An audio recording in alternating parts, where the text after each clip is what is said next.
ఓం నమో వెంకటేశాయ. అందరికీ నమస్కారము. రేపే మహాలయ అమావాస్య.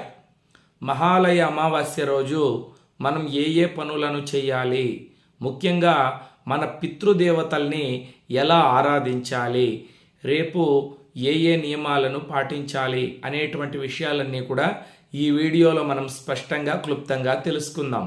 ఈ మహాలయ అమావాస్యనే పెద్దల అమావాస్య అని కూడా పిలుస్తారు.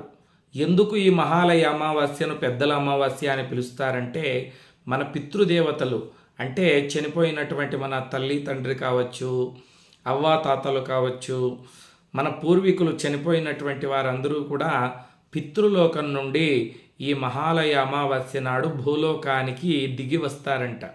మా వంశీకులు, మా బిడ్డలు మమ్మల్ని తలుచుకుంటున్నారా లేదా, వాళ్ళేమైనా మమ్మల్ని మర్చిపోయారా, కనీసం ఈ పితృపక్షాల్లో మహాలయ అమావాస్య రోజు మాకు తర్పణాలు విడిచిపెట్టి లేదా కనీసం పూజ చేసి మా పేరిట ఎవరికైనా స్వయం పాకం ఇస్తున్నారా లేదా అని చూడడానికి ఈ భూలోకానికి దిగి వస్తారంట. కాబట్టే ఈ అమావాస్యను పెద్దల అమావాస్య అని పిలుస్తారు. పెద్దలు తప్పకుండా భూలోకానికి వస్తారు.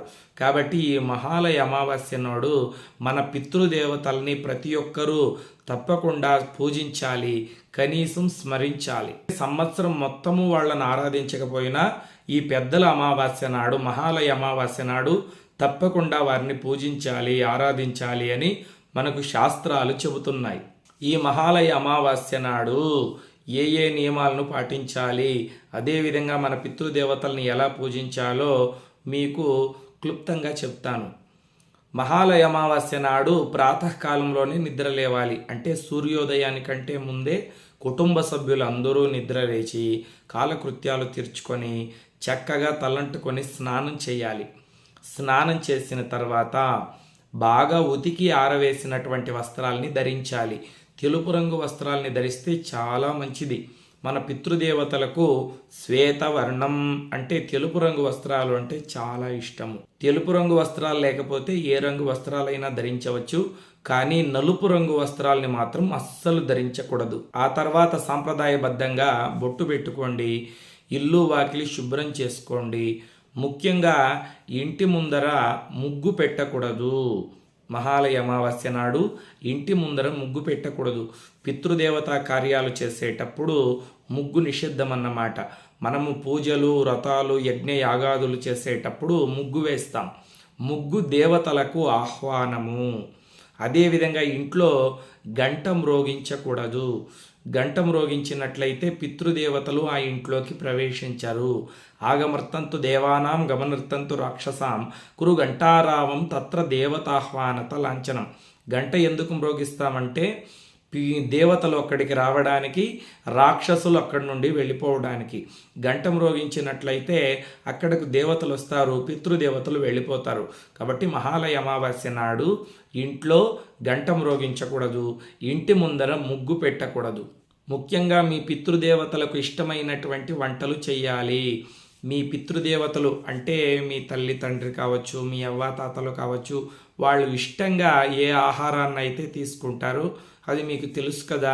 ఇప్పుడు మీ నాన్నగారు చనిపోయారనుకోండి, మీ నాన్నగారికి ఒబ్బట్లు అంటే ఇష్టం అనుకోండి, చక్కగా ఒబ్బట్లు చేయండి. వాళ్లకు గారెలు బూరెలు ఇష్టం అనుకోండి, గారెలు బూరెలు చేయండి. చక్కెర పొంగలి దద్యోజనం ఇష్టం అనుకోండి మీ తాతగారికి, దాన్ని చేయండి. అదేవిధంగా మీ అవ్వకు కుడుములు అంటే ఇష్టం అనుకోండి, కుడుములు చేయండి. ముఖ్యంగా ఈ మహాలయ అమావాస్య రోజు పాయసము, వడలు తప్పకుండా చేయాలండి. పితృకార్యంలో మీరు ఎన్ని రకాల వంటలు చేసినా, అన్నము, సాంబారు, వడియాలు, బూరెలు, గారెలు, ఒబ్బట్లు ఏవి చేసినా కూడా తప్పకుండా పాయసము, వడ ఈ రెండు ఈ పెద్దల అమావాస్య నాడు పితృదేవతలకు సమర్పించాలి. ఆ తర్వాత మీ పితృదేవతల చిత్రపటం అంటే ఫోటోలు తీసుకోండి. చనిపోయినటువంటి మీ తండ్రి గారి ఫోటో కావచ్చు, మీ తల్లి గారి ఫోటో కావచ్చు, లేదా అవ్వ తాతల ఫోటోలు కావచ్చు, మీ అత్త మామ ఫోటో కావచ్చు. ఎంతమంది చనిపోయి ఉంటారో వాళ్ళ ఫోటోలు మీ ఇంట్లో ఉంటాయి కదా, ఆ ఫోటోలు చక్కగా తుడిచి ఆ ఫోటోని దక్షిణం వైపు పెట్టండి. అంటే వాళ్ళు ఉత్తరం వైపు చూస్తూ ఉండాలి, మీరు వారికి ఆపోజిట్ అంటే మీరు దక్షిణం వైపు తిరిగి వారిని పూజించాలన్నమాట. గంధాన్ని అరగదీయండి. గంధం పీట మీద కాస్త నీళ్లు వేసుకొని చక్కగా గంధం అరగదీయండి. దేవతలకు మనము గంధం సమర్పించేటప్పుడు ఇలా కుడివైపుకి గంధం అరగదీసి దేవతలకు సమర్పించాలి. పితృదేవతా కార్యాల్లో మనము కుడివైపు గంధం తీసి వారికి సమర్పించకూడదు. ఎడమ వైపుకు గంధం అరగదీసి వారికి సమర్పించాలి. గంధము కుంకుమ బొట్లు పెట్టి ఆ తర్వాత చక్కగా పూలహారాలు వాళ్ళ ఫోటోలకి అలంకారం చేయండి. ముఖ్యంగా మీ పితృదేవతలకు ఈ పెద్దల అమావాస్య నాడు వస్త్రాలు సమర్పిస్తే చాలా మంచిది. మీ తల్లి తండ్రి మరణించారనుకోండి, మీ అమ్మగారికి ఒక చీర, మీ నాన్నగారికి ఒక పంచా కండువ. అదేవిధంగా మీ అవ్వ తాత మరణించారనుకోండి, మీ తాతగారికి ఒక పంచా కండువ, మీ అవ్వగారికి ఒక చీర. ఆ పెద్దలకు సమర్పించిన వస్త్రాలను మీరు ధరించడం కంటే కూడా ఎవరైనా పేదలకు మీ తల్లి తండ్రి పేరు చెప్పి లేకపోతే మీ అవ్వాతాత పేరు చెప్పి ఎవరైనా పేదవాళ్లకు ఆ వస్త్రాలని దానం చేసినట్లయితే రెట్టింపు ఫలితం కలుగుతుంది. ఇప్పుడు మీరు బస్టాండ్లోకి వెళితే బట్టలు చినిగిపోయినటువంటి వారు ఎంతోమంది కనిపిస్తారండి. రోడ్లో మీరు వెళుతూ ఉంటే యాచకులు అంటే భిక్షగాళ్ళు వేసుకోవడానికి బట్టలు లేకుండా భిక్షాటన చేసేవాళ్ళు ఎంతోమంది కనిపిస్తూ ఉంటారు. వాళ్లకు మహాలయ అమావాస్య రోజు మీ పితృదేవతల పేరు చెప్పి వస్త్రదానం చేసినట్లయితే మీ పితృదేవతలు పొంగిపోతారు. మహాలయ అమావాస్య నాడు మా బిడ్డలు మా పేరిట వస్త్రదానం చేశారు, వాళ్ళ అష్టైశ్వర్యాలతో సకల సంపదలతో వర్ధిల్లుదురుగాక అని ఆశీర్వదిస్తే ఇక మీకు జీవితంలో తిరుగు ఉండదు.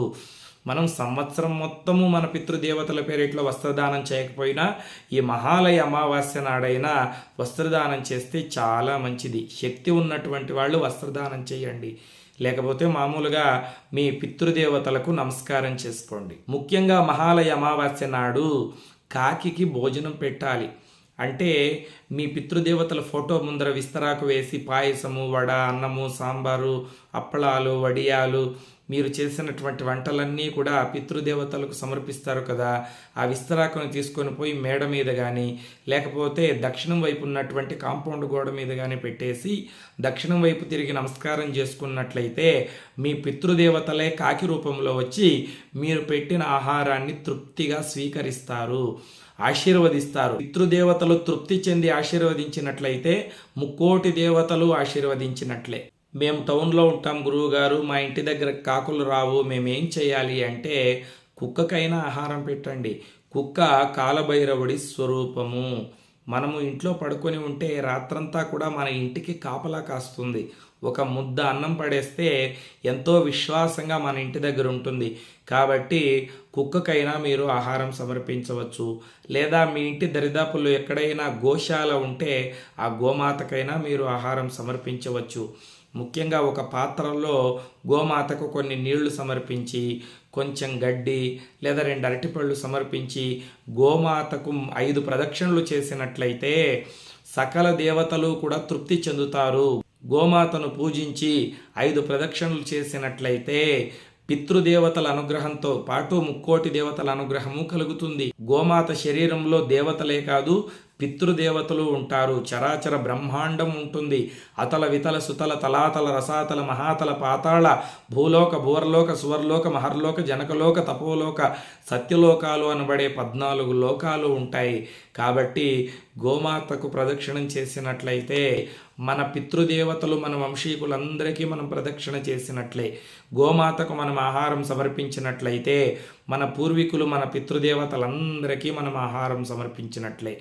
గోమాత ఆశీర్వాదం ఉంటే పితృదేవతల ఆశీర్వాదము, దేవతల ఆశీర్వాదము మనకు ఎల్లవేళలా ఉంటుంది. ఇది పరమ సత్యం. అదేవిధంగా ఈ పెద్దల అమావాస్య నాడు మీకు శక్తి ఉంటే ఒక జత చెప్పులు, చాప, గొడుగు, వస్త్రాలు ఎవరైనా సద్బ్రాహ్మణుడికి మీ పితృదేవతల పేరిట్లో దానం చేయవచ్చు. శక్తి లేనటువంటి వాళ్ళు స్వయం పాకం సమర్పించండి. స్వయం పాకము అంటే ఒక బ్రాహ్మణుడు, ఆయన భార్య, వారి బిడ్డలు ఆ రోజు పూర్తి వాళ్ళు వండుకోవడానికి సరిపడా వస్తువులు అన్నమాట.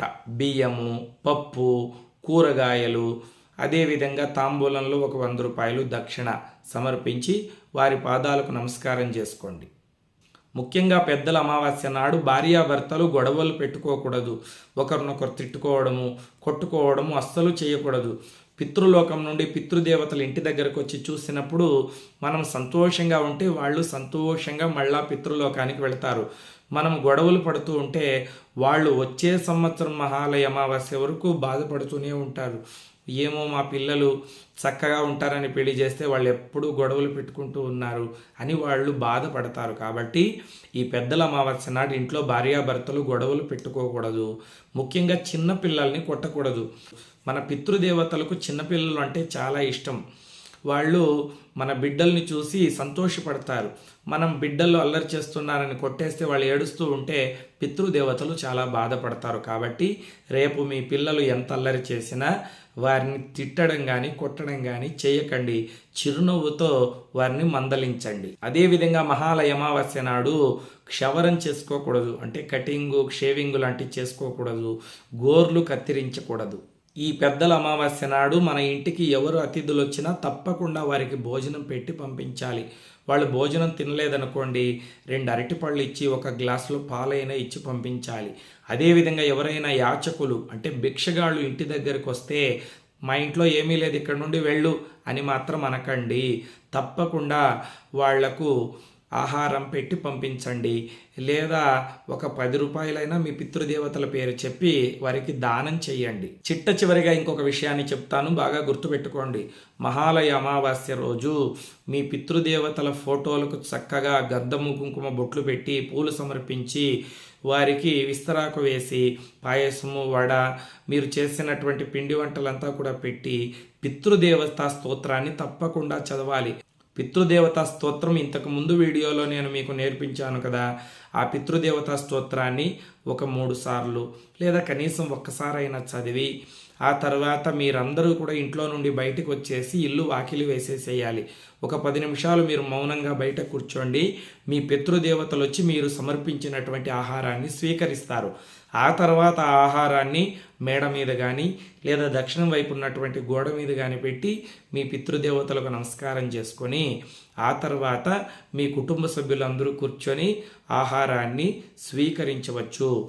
ఈ మహాలయ అమావాస్య రోజు పితృదేవతలను పూజించకుండా, పితృదేవతలకు ఆహారం పెట్టకుండా ఎవరైతే ఆహారం భుజిస్తారో అది అశుద్ధంతో సమానమని శాస్త్రాలు చెబుతున్నాయి. కాబట్టి రేపందరూ కూడా మీ పితృదేవతల్ని భక్తిగా పూజించి ఈ పితృదేవతల పేరిట్లో ఎవరికైనా స్వయం పాకం ఇచ్చి దాన ధర్మాలు చేసి మీ పితృదేవతలకు నమస్కారం చేసుకున్నట్లయితే మీ వంశం అభివృద్ధి చెందుతుంది.